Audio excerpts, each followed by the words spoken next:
Hey, Brian Stecker here, your certified personal trainer and baby boomer fitness expert. Welcome back. In the last video, we talked about the 4 major areas that you need to improve upon as a baby boomer when starting out the fitness program. So the question I leave with is, did you go to your doctor? Did you assess where you were going in those 4 major areas? If not, shut this video off because it's not going to do any good for you. I'm just kidding. Just pause the video, go back to the other video, and assess the area that you need the most thing in. So if you've done that already, that's fine. Let's move on to the next topic of discussion here. So the first thing that we talked about that you need to improve is what? Mobility, right? So with mobility, a lot of times I'm meeting with a client and they'll say, Brian, I've been doing those mobility exercises you do, but that area just gets tight again. When is it ever going to get better? The thing is, it did get better when you did it. So we need to practice mobility every single day. When you practice mobility every single day, you're going to start seeing some rapid improvements with it. But then sometimes I get the feedback, well, Brian, my mobility is not improving. I'm stretching that area, I'm stretching that area, I'm stretching that area, and it's staying tight. So sometimes mobility, just as doing your mobility work every single day, isn't enough. The second thing that you really just need to jump into is checking out other means of mobility. So if you've been following this blog for some time, you'll see that we talked about foam rolling. It's a great opportunity to help release some tension in some areas to regain range of motion. The second thing is you got things like ART, active release technique, massage, Rolfing. What those things do is start breaking up that connective tissue, the scar tissue or tension, so that way you can gain range of motion. Or maybe you just do some light partner stretching, nothing forceful, just something to help you increase that mobility. So the first thing, you've got to practice that mobility every single day. The second thing, as you're going through your mobility, what we need to do is start looking at other means of mobility if those areas aren't improving.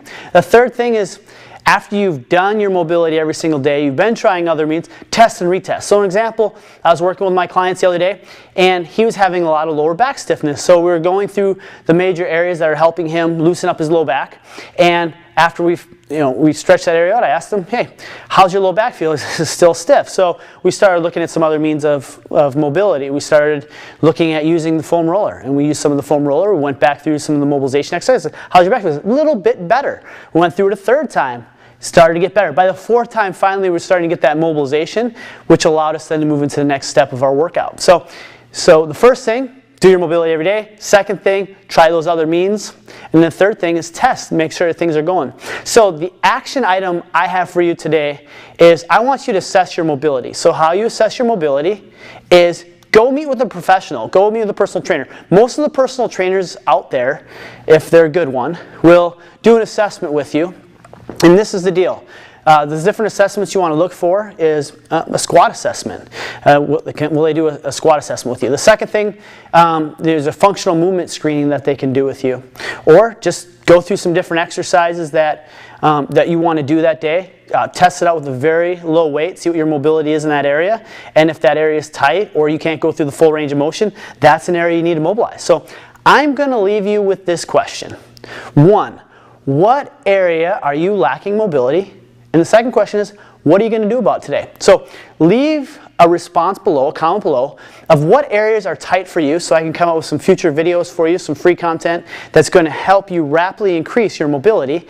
And then the second thing is, what are you going to do about it? Because, by taking action, you're going to be able to do the things that you love to do, and having that mobility is going to allow you to do it. So if you like this video, click the like button, show the love, spread it to your friends and family so they can be more mobile with you. You don't want them sitting on the couch. And then the last thing is check out www.boomerfitness.com or send me an email directly at hello@boomerfitness.com. And I look forward to seeing you when we talk about strength.